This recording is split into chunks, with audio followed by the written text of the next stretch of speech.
All right, let's go talk about the brain and Zoom. They're not friends.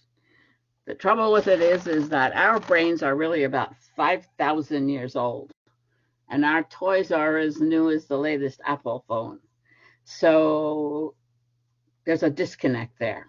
And the disconnect is very visible on video conferences, webinars, meetings, whatever. So that's what we're going to talk about. First of all, body language and why that's important and why that's the basis of the problem.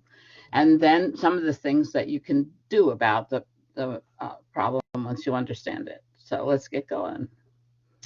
So 93% of your communication has nothing to do with the words that come out of your mouth. And anybody who's a parent knows that. Because sometimes my kids used to say to me, Mom, you're screaming. But actually, I wasn't screaming. I was hissing. Like, don't you ever do that again. Very low and very nasty. But they would say, Mom, you're screaming. They weren't looking at me. They weren't listening to what I said, but they sure knew what that tone of voice meant. It meant, go to your room. She's on the warpath. 55% of what people think about you and what they think about what's coming out of your mouth has to do with how you present yourself, your body language, how that looks. And again, that is because the brain is 5,000 years old. And when we were humans in the savannah, first of all, there was no language. Second, we sounded just like the gorillas sound today. Second of all, you were walking through tall grass. So if you were the 12th person in line, you didn't have any idea what the leader was talking about. You couldn't hear them. And half the time they were quiet because they didn't know who was around. So we evolved as puny little people. We can't run fast enough. We can't climb trees fast enough. We can't swing from branches. We evolved by cooperation and collaboration. And so what would happen is that the person at the back of the line would get their cues from the feet of the people in front of them and the people as far up as they could see. So there were no words. They didn't need words. It wasn't important to them. 38% of what you say is what I just told you about a mother hissing. It's the tone of voice you use.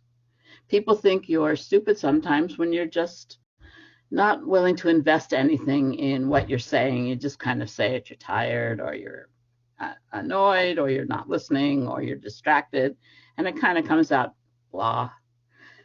When that happens, people attribute other things than blah to you, so that's probably not a good thing in a meeting. So there we are with 55 and 38, 93%. 7% are the actual words that you say. 7% have to do with whether you sound like Lincoln or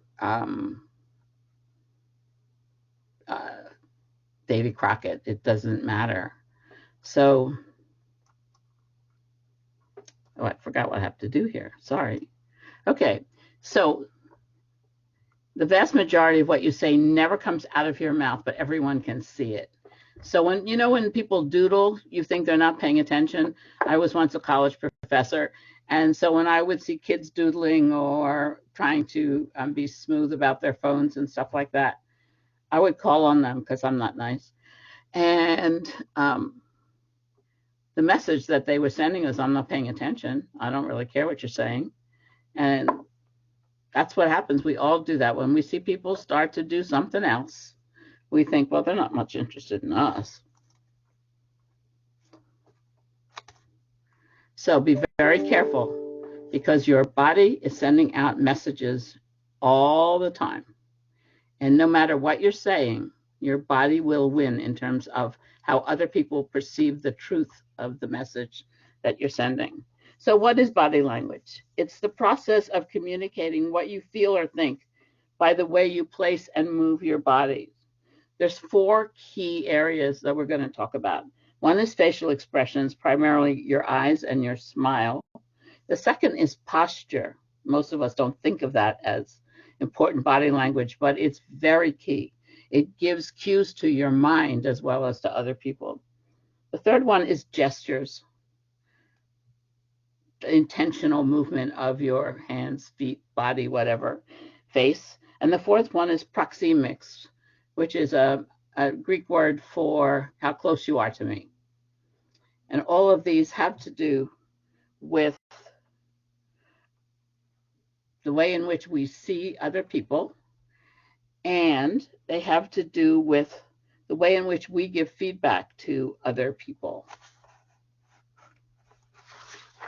So here we go. This is one of my favorite little baby pictures, all the parts of the body. So your eyes are really important because they regulate conversation. You know how people say that you can see the soul through people's eyes? They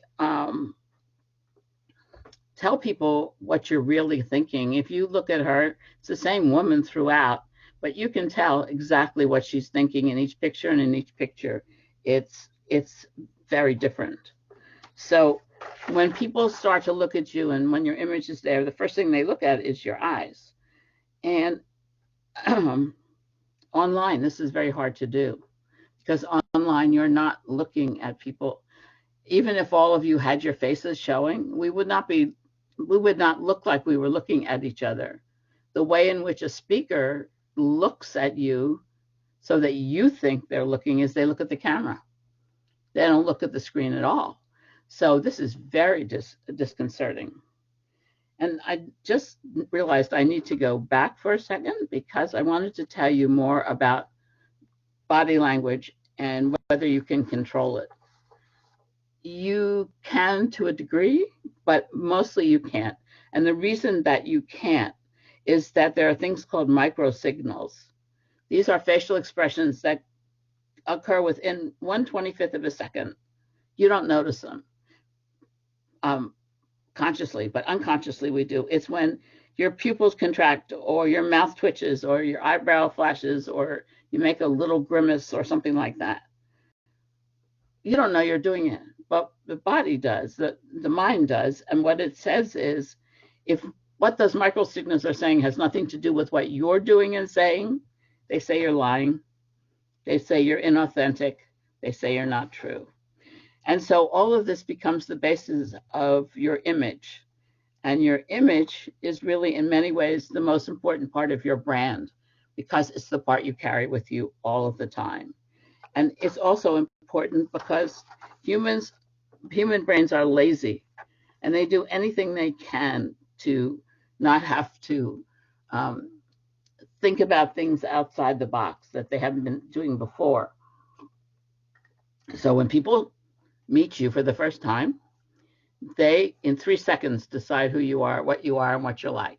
And within that framework, they are going to put everything else they learn about you.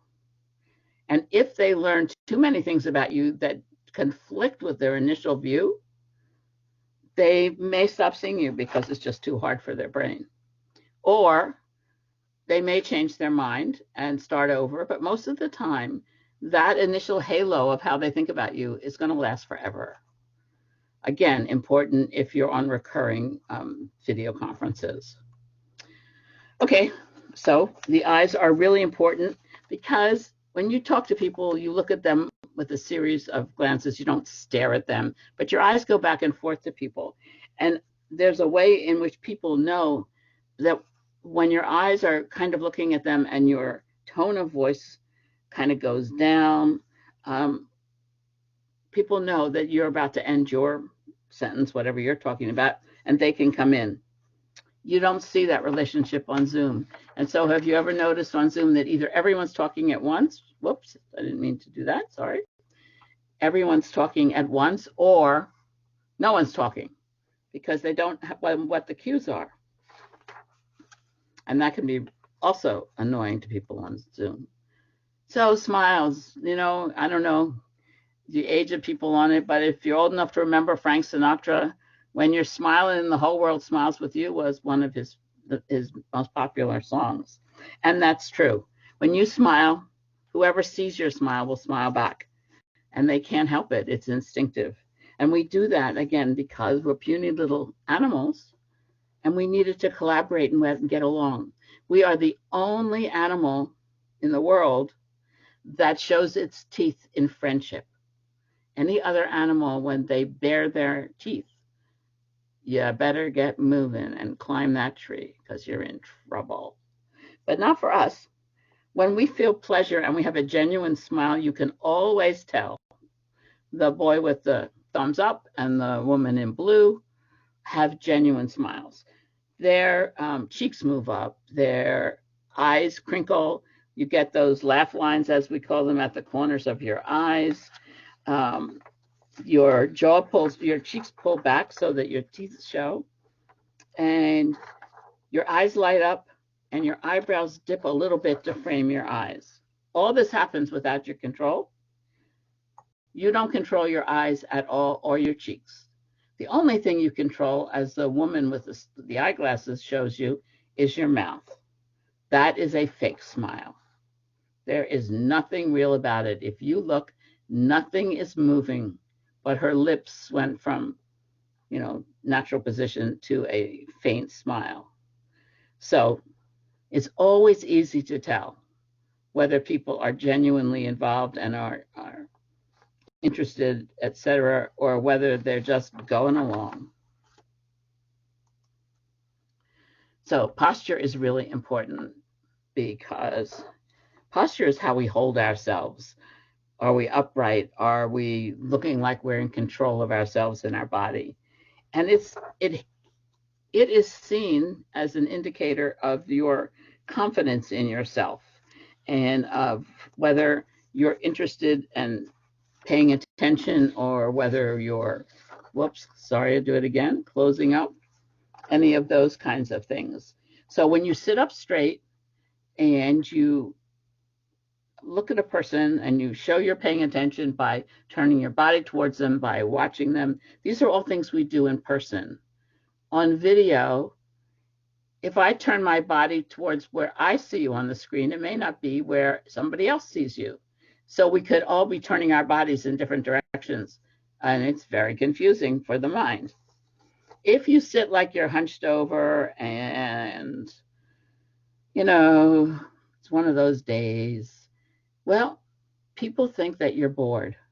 People think that you don't care. They don't usually say, oh, he must be tired, but maybe you are. But if you're in a meeting and it matters how other people view you, you want to make an effort to sit tall. By sit tall, what I mean is put your butt against the back of a chair so that it forces you to be straight. Try not to move the chair and wiggle, and tilt your body a little bit forward so that the brain will think, other people's brains will think that you're interested and part of the conversation. So when you close up and hide, people think you have something to hide. So here's two quotes from public figures, one of them saying, it's not the clothes, it's the posture, and the other one agreeing with me, so I quoted her. My favorite animal is the giraffe, partially because of the posture, and second, because they have no vocal cords. So I love them. They're beautiful, graceful animals. Gestures, we all know gestures, Here's three of them that are quite common. And they will convey what you're thinking, again, without you doing anything. So most of us, when we're following a conversation, we nod our heads, kind of follow along, maybe tilt your head in the direction of the speaker, that kind of thing. When you do that on a webinar, the screen exaggerates what you're doing.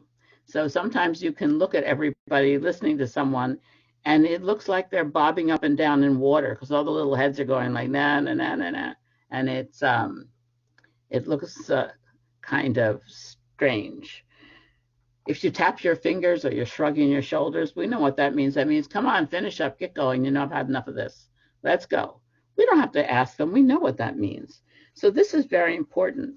And in fact, people who talk with their hands are seen as more agreeable and more friendly and energetic than people who don't use gestures when they speak.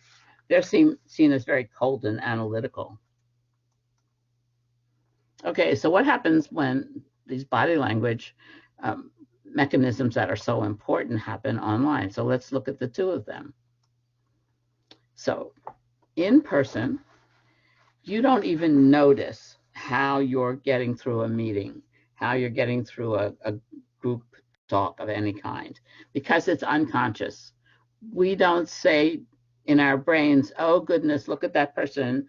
She is not sitting up straight, or she is doodling. We don't need to. Our brains are moving right along from there. Now, the brain has two functions. One is to keep us safe, and the other is to make sure that we reproduce. So reproduce is usually not an issue at meetings, but keeping us safe is. And so one of the first things you need to know about in-person meetings is the first thing the brain does when it walks into a room is it looks around to make sure it's safe. So it wants to know that it's seen those places before. So if you used to work in person at a company and you always went in to conference room 3 for your meetings, your brain knows what conference room 3 looks like. It takes it 2 nanoseconds to figure that out. Then you sit down at the table and you start, and the brain is very comfortable. But we're not even aware that we're doing that. You can't do that on video conferences. So in person, we get cues. As you can see, all of these people are using body language to communicate as well as talking. And one of the things that I think is interesting and that is so human is, I don't know about you, but a lot of times when I'm walking down the street and I see a couple or I see a beautiful child or something, I make up a story about them in my head. I go, oh, she's really dressed up. She must be going to a birthday party or something like that. Because our brains just do that. That's just how we get along with people. Okay, so now I know that my view of video conferencing is not just confined to me and to the brain nerds that I read all the time.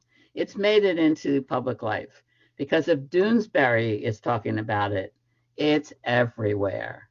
So this Sunday I was reading the comics because that's fun to do, and this was what the cartoon was. It's 4 squares of a video conference meeting, and take a look at it. So, you know, people are talking to them. You know, how many times do people say you're on mute? So he's saying, Joan, turn on your audio. Next one is saying, but Dad, she can't hear you either. So if you read this, you'll see that it's just exactly the kind of chaos that goes on in a meeting. So I just love it. Thank you, Gary Trudeau, for making me laugh all morning. And here comes a real Zoom screen. Look at that mashup of people, backgrounds, and heads. So what do you see? You see a lot of little heads in little tiny squares, and they're all different. Your brain is going nuts. And if this were real life, it would be really going nuts, because it's trying to understand every head and every background to make sure the backgrounds are safe and to understand what the heads are thinking about. So it's too much. It's too much stimuli. It's getting exhausted. So you also can't see enough of the body. If you'll notice, there's only one man, the man in the top shelf, on the top row with the blue shirt on, who you can see a little bit more than their face. Now, the man next to him with his face right up against the screen, your brain thinks that he's going to bite. It's a scary, angry movement for the brain. You're too close. Here's where the proxemics comes in. In real life, you are probably sitting 12 to 20 feet from your screen, depending on what you're doing. But if you're at your computer and it's stationary, like mine is, I'm using my office computer, I'm 13 inches from the screen. So I'm very close in terms of proxemics. In terms of proxemics, people who are part of your family, are the only people that you're comfortable with within 12 to 18 inches of you, or maybe your best friend. So basically the brain is going, I'm really close to him. This is a very, genuine relationship, only I never saw him before and I don't know his name. So I don't know what to do with him. I don't understand that. So on the one hand, you're in the screen, but on the other hand, you're scary because you're too close to me. All of them are too close to me. And then, of course, there's the man. Let's see, he's two down underneath the man in the blue shirt, and he looks like he's sleeping. Then there's the woman underneath him who I swear I know she's sleeping. She doesn't have her eyes open. The man above the one I think is sleeping between the dog and the woman, he's difficult for the brain because I can't even see his whole face. He hasn't fixed his monitor or his screen, if it's a laptop or a smartphone, so that I can see his whole face. So I find that very scary. So all of the cues that the brain uses in a meeting don't work here. And so the brain gets very upset, and what it does is it gets very tired. And when you get off the phone, you feel like a lot of the time very negative as well as tired, particularly if you have, like many of us do, and like I do, I usually have 3 or 4 in a day. And unless there's space between them, by the end of the day, I'm like, really? I'm tired of looking at all of these things that my brain is yelling about. So this is one where this is a shot of a meeting that I'm in once a month. So you can see me, I'm the one in purple down here. And I'm not sitting up because it's 7:30 in the morning and I'm tired. And I've known all of these people for 10 years. And I don't want to play today. I want to go back to sleep. And I look like that. And you can see. So the person who looks most involved is the woman who she's in the third row. She's got long brown hair and navy blue on, and she's staring straight at the camera. The reason she looks so involved is that she's running the meeting. The rest of us are doing all the things I've just been talking about. Their faces are cut off. They're looking scary. They're looking not interested. On the last row, 3 of them are looking at their phones, and I can tell, of course. So it's easy to tune out from meetings like this just because of visuals. And then, in addition to the fact that we can't see enough for the brain to be comfortable, everything we do online is magnified by the machine. So visuals become more important. If you eat food on it, everybody can see you chewing. In real life, if a person's in a meeting and they're eating a cookie, you don't notice how their mouth moves. You can't help it on a Zoom meeting. Any movement that you make, rolling their chair back and forth, fiddling with your papers, as I've been doing, you can hear the noise of it. But if we were in a real meeting, you wouldn't. And so what happens is it's both boring, but it's also overstimulating. There's just too much to do and too little to do at the same time. So your brain's like, could I please go home? So there was a survey done of CEOs to see what they thought of in-person versus video in the context of whether when they went back to work, they would want to continue video conferencing.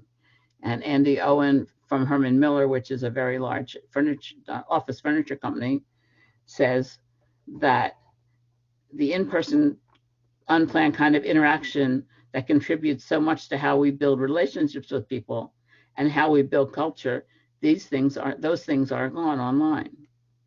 So many people felt that way. A lot of other people felt that it was more efficient, more effective, and of course, there was no travel time. So take a look at this picture and you can see for yourself why one of them is more soothing, companionable, accessible than the other. There's just no way that they're alike. So what can you do to make it better for you and for everybody else? Because you want the meetings that you're in and the fun that you're having, the parties, the cocktail parties, you know, the 5 o'clock drink time. You want that to be fun. So what can you do about it? So the first thing you can do about it is you can copy anchors, because appearance is really important. Again, what is the brain starting with? Starting with backgrounds, and then it's looking at people. And you will notice if you watch news anchors that most of the time they wear monochromatic outfits. So it's all red, it's all blue, it's all white, it's all black. And you do that on purpose because it makes them more visually important, and because it doesn't make your eye go all over to various patterns and things. So it makes them seem more the star, more in control, more precise. So even if you're wearing Friday casual below the waist and it's pink polka dots with elephants on it, that's fine if people can't see it. But above, try and wear a plain outfit so that you can project more strength, etc. Also, notice their posture. Anchors always sit like they have a ruler down their back. I don't know how they do it, but they do. And you want to do that also, because when you look put together, your brain also responds differently. It goes, oh, we're going to go to work today. Look at her. She put on makeup and a nice work top. We're going to work. So sometimes you're tempted, or you do a meeting where your pajama bottoms are on the bottom and the top of you looks work ready. That's very confusing for your brain because it doesn't know whether we're going to work or we're going to play, because it's taking its cues from how you got dressed in the morning, what your routine was, and what you put on.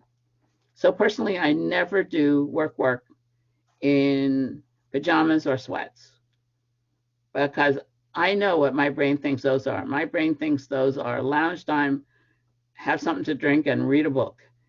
And I'm not going to work as efficiently or as effectively. So second is the background. There was an article in the New York Times about a year ago that was talking about the fact that almost every news anchor or person talking in a news show has a bookcase behind them. Most of those bookcases are not real. They're fake backgrounds. But it's important that they do that because they think it makes them look smart, and because it's a kind of neutral background. Remember, it's fake, so it's been curated. But people are looking at it for cues. So for instance, if it was really your bookcase and you had pictures on it, some people who are really good with their computers are pulling it up so that they can see the children or see the family pictures by bringing it closer so that it's bigger. I don't know how to do that, but that's kind of an invasion of privacy. All of these things, the background, the posture, the outfit, combine to create a positive emotional response in your brain, which will resonate with your body as well. So again, very important. And if you're using Zoom as opposed to one of the others, I hope you've noticed that you have an option to do something called touch up my appearance. And what that does is that basically makes you look, if you're a woman, like you have makeup on, and if you're a man, like you're really healthy. So I highly recommend that. Oh, you should be thinking that you'll use the same body language no matter where the meeting is. But in person, you can see that the woman who's standing there, she's in an open body position with her hands on her hips. We know that she's in control, and so does everybody else in that room. And she's not even talking. She's listening to the black woman on the left. So we know that we don't have to be there. We can figure out, we can make up a story, but we know exactly what they're doing. We can see that they're tilting their heads. The woman with her hand under her mouth on her chin, that's a posture for people who are listening and thinking about what they're saying. They haven't made up their mind. The woman across from the woman who's talking is listening and smiling. It looks like she's almost laughing. So you can make up a whole story about what they're talking about and what's going on there in that meeting, just by looking at them. You can see them leaning forward. You can see all the gestures that say everybody there is paying attention. You need to do the same thing to the extent you can when you're online. You need to be sure that you have put your screen so that your head and part of your upper body is in the middle of it. You need to be sure that you're sitting up tall. You need to try and create a background that is cleaned, neat, doesn't have too much going on, if you can do that. Now, I know a lot of people are in their bedrooms or sitting at the dining room table, and if I could see the rest of the room, I would see all the kids' stuff. If you could see the rest of my office, you would see all of the books and papers that I'm working on at the moment, but all the mess is out of the view of the camera. It comes back again when it's over. So you want to do that because you want your body language to be the same. You can tilt your head, but that won't be so meaningful on virtual. But what you can do is you can smile and laugh when it's appropriate. You can lean forward a little bit so people know you're listening. And remember, I can see you. So if you start to multitask, I can see it. Why? Because I can see your eyes go down to type. I can see your fingers and your shoulders moving when you're texting. It's not a secret. Now, if you were in an in-person meeting, no one would notice because they don't really look at what other people are doing. It's not the same. They have more to see above the table. They don't really care. They're not looking. But on the screen, that's all you have to do. So you're looking because you can't help it. And you notice that. Remember also that gestures are amplified on the screen. So if you want to throw your arms over your head or something like that, it's going to look truly weird online. Now, if you're the leader of a group that's meeting, you're the one who called together your best friends, or you're in a meeting for work and you're the head of the team, the success of the meeting to a large degree rests on you. In order to make it more like an in-person meeting, the first thing that the leader has to do is they have to welcome people and chit-chat the same way you would in a meeting. Only you have to be sure to use people's names. Because again, I don't know whether I'm supposed to talk or not unless you indicate it to me, and I can't tell from the body language whether it's me or the person in the box next to me. So you need to say, hi, Carol, how are you? You know, how's Richard? How are the kids doing? Whatever is the normal chit chat for you, because that will lighten the atmosphere right away to begin with. You need to make sure that you understand the technology of what you're doing ahead of time. You need to create a meeting context. So you want to have an agenda. You want to remind people before every meeting what the rules are. Are they supposed to be muted like all of you are until the end?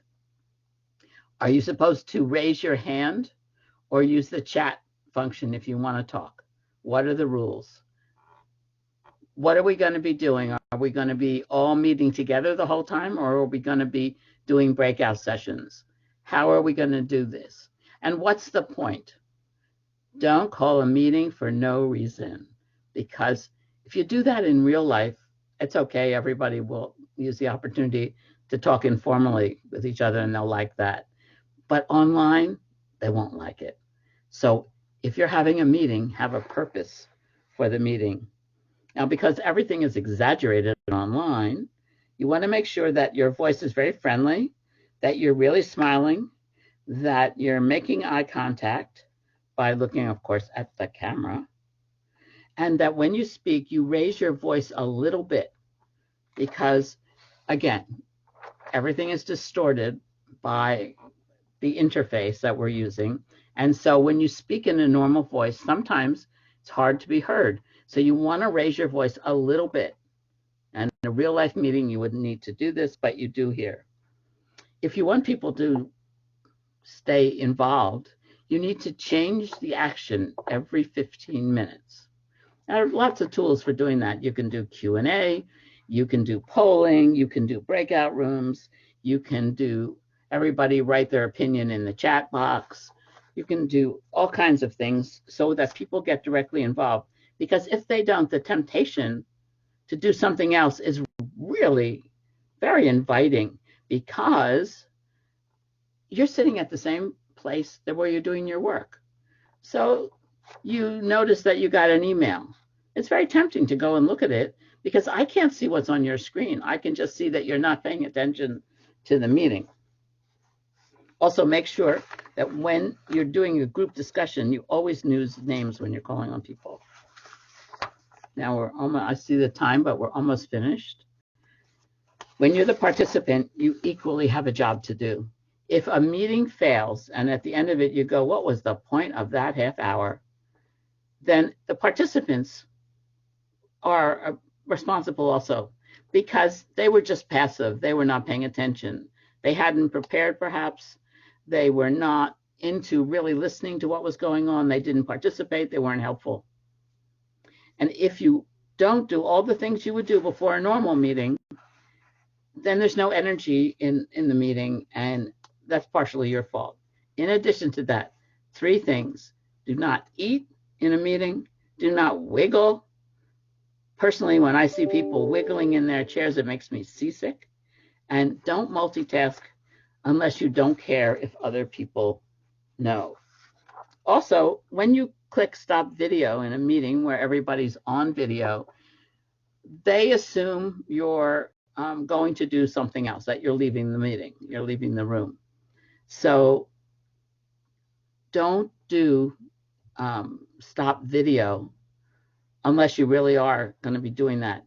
If you do it in a meeting and you do it the whole time because you think you don't look well today or whatever, that's very hostile because basically you're opting out of the meeting. So to be successful in an online meeting, pay attention to your body language, pay attention to how you look. Use confident body language in order to be seen as effective, involved, interested, professional, whatever. If you're the leader, create an interesting meeting with a purpose and make sure that the sense of community is established in the meeting by the way in which you talk to people as they come in and throughout the meeting. If you're a participant, play. If you don't play, it's not going to work.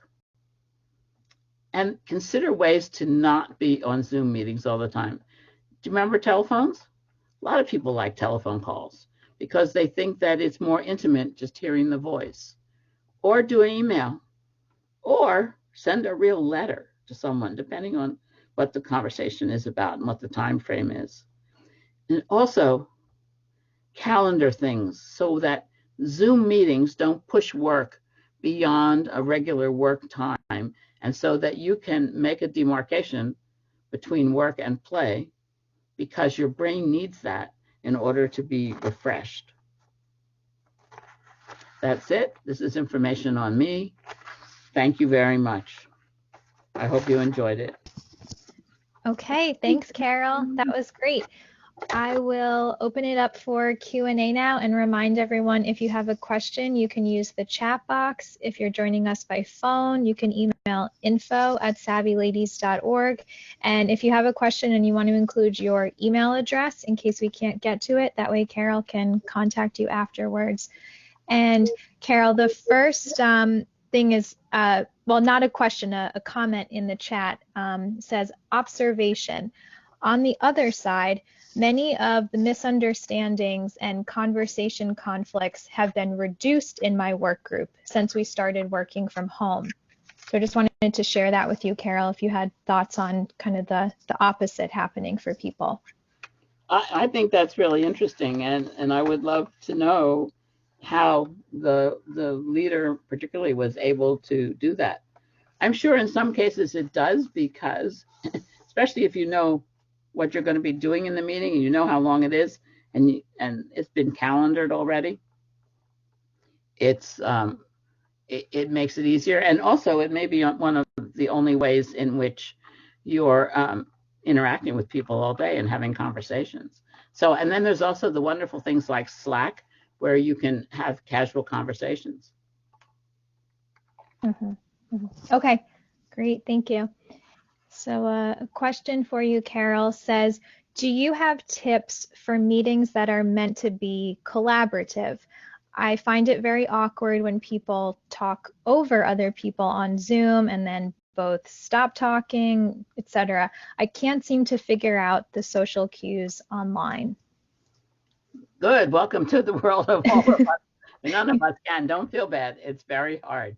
Again, it's up to the leader. So one of the things they can do is they can establish sequence rules. So one of them is the leader can say, Carol, do you have a comment? Charlie, do you have a comment? Joe, do you have a comment? And do it that way. Or he can say, or she can say, raise your hand physically in the square so that I know who wants to talk.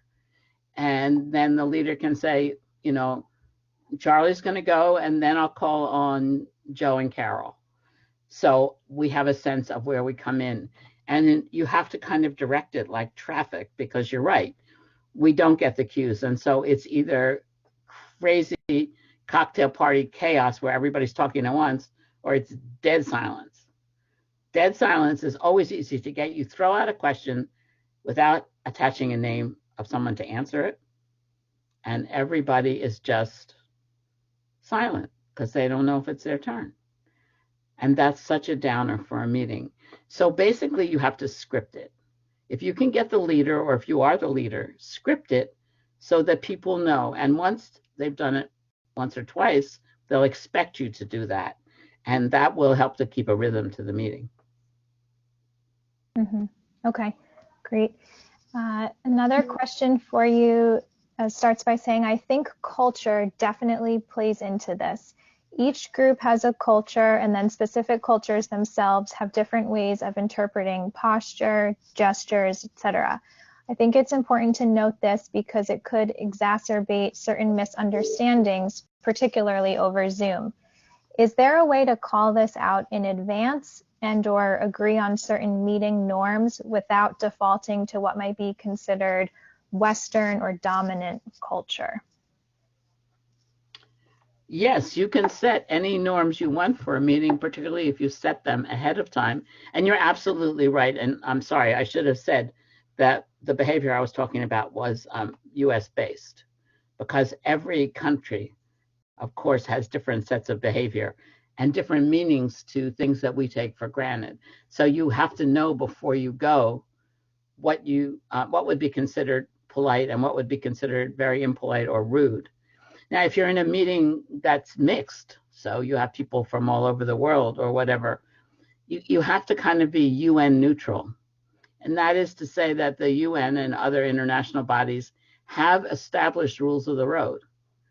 And they say, basically, they set their own norms for how the meeting is going to be. This is how we're going to process this. This is how we'll do that. So they're saying what's acceptable. And by doing that, they're creating, I guess you would say, a meeting environment, a meeting culture that can neutralize some of the other issues. But you're also right that it reflects the firm culture. It always reflects the context in which it's being held. Always. You're absolutely right. Mm-hmm. Okay, thank you. Another question for you says, what would be a good way to let others know how they're seen on Zoom without putting them on the spot? So I'll tell you a funny story. When I blow my nose, it sounds like a foghorn. I have never learned to be quiet and ladylike about it. I just can't help it. So one day I'm on a networking meeting, and I I don't have my mute button on and I blow my nose, within a nanosecond across the chat comes mute. And it's from a close friend of mine who's in the meeting. And I just started to laugh. And I have never forgotten that. So anytime I have to blow my nose now, I make sure that I'm on mute. And so, again, if you don't set the rules ahead of time, and to say, please keep yourself on mute unless you're speaking, you don't. And you need to just tell people why. Why is because, as I said, all noises are exaggerated online. And so you may think that you're speaking softly to whoever's in the room with you. But even if you're soft, I can hear you. I can see what you're doing. I can hear your dog running around on the floor. I can hear people opening and closing doors. It gets very distracting. So again, the leader would say at the beginning of the meeting, I'm going to mute everybody. You can unmute yourself when you're talking, but otherwise, please leave it on mute to be able to have a better atmosphere in the meeting. If the leader does nothing, it's going to be a zoo. Mm-hmm. Think about Jeffrey Toobin. He's a journalist who's used to be on television a lot, and his camera slipped, and he was pleasuring himself in the middle of a meeting. He was fired. So you have to be careful. And also he was at the same time talking to somebody. So you have to be very careful about your whole presence, about what's going on in your square. And of course you can't help it. Sometimes your kids are home and they're doing school, right? And they get stuck on something. And so what do? Mommy, Daddy, what's 5 and 5? How do I do this?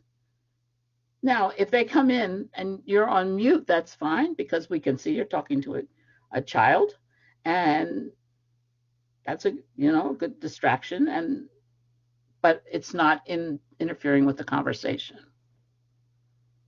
Mm-hmm. Okay. And here's a follow-up to that question asking, how about when participants have only half their face showing in the midst of the meeting? I guess without putting them on the spot, how can you let others know? Well, you can send them a note in the chat. There's always the private chat where you just click on their name and send them a note and say, you might want to tilt your screen down so that your whole face shows, because I can only see your eyes up. Or the same friend who sent me the mute note in the chat 2 weeks ago, I had changed the background to blur, which was something that was offered by Zoom in the background choices. And I loved it because it meant I didn't have to clean up my office so much. So she said to me, you got to get rid of that thing because it's lifting your hair and you look weird. And you have a white halo around your head. And I didn't know who made you, God, but you better get rid of it. And she just sent that in the chat. So I went and took it off. So I think you can use the chat function, the one-on-one, to just say to somebody, I don't know if you know, but. And then whatever comes after the but. But I know that in meetings with my friend, she's going to make sure that I present well if it's the last thing she does. Yes, you have a very honest friend there. Too honest sometimes. It makes me blush sometimes. Tell me, do you know what you're doing? All right, here's another question for you, Carol, that's asking what can be done for kids who are tired from even interesting virtual screen learning? Oh, I think it's really hard. I think they miss companionship more than we do. And they say it's worse for their social development than for us. We're already formed, we're grown-ups. But I don't really know. But what I have seen is that in the New York Times, there have been a lot of articles about how to make it easier for children. So I would Google Zoom fatigue or school fatigue or online school fatigue for children. and you'll get lots of good advice. There's advice from doctors, there's advice from teachers, there's advice from parents. It's all over the web. Since my kids are older, I don't follow it that much. Sorry. Mm-hmm. Okay. All right, Carol, there's a comment here in the chat that I wanted to share with you. It says, "Thank you so much. This is one of the best presentations I've heard, with lots of practical things to do." Thank you. Thank you very much, whoever you are. That just made my day. A lot. Great. Thank you. And I'm seeing more comments coming in. Yes, thanks. Very helpful. Thank you so much. Great webinar. So with that, I want to thank you, Carol, for sharing lots of tips with us today. It's very, very interesting to learn more about this and why our brains are definitely fried from being on these Zoom meetings. We will be sending out a follow-up email with the recording and some more information, as well as how you can contact Carol after this as well. So thanks everyone for joining us today and asking lots of great questions. And thank you so much, Carol. Thank you, Maggie, and thank you all for staying over the half-hour time. I appreciate it. Okay, thanks everybody. Bye-bye.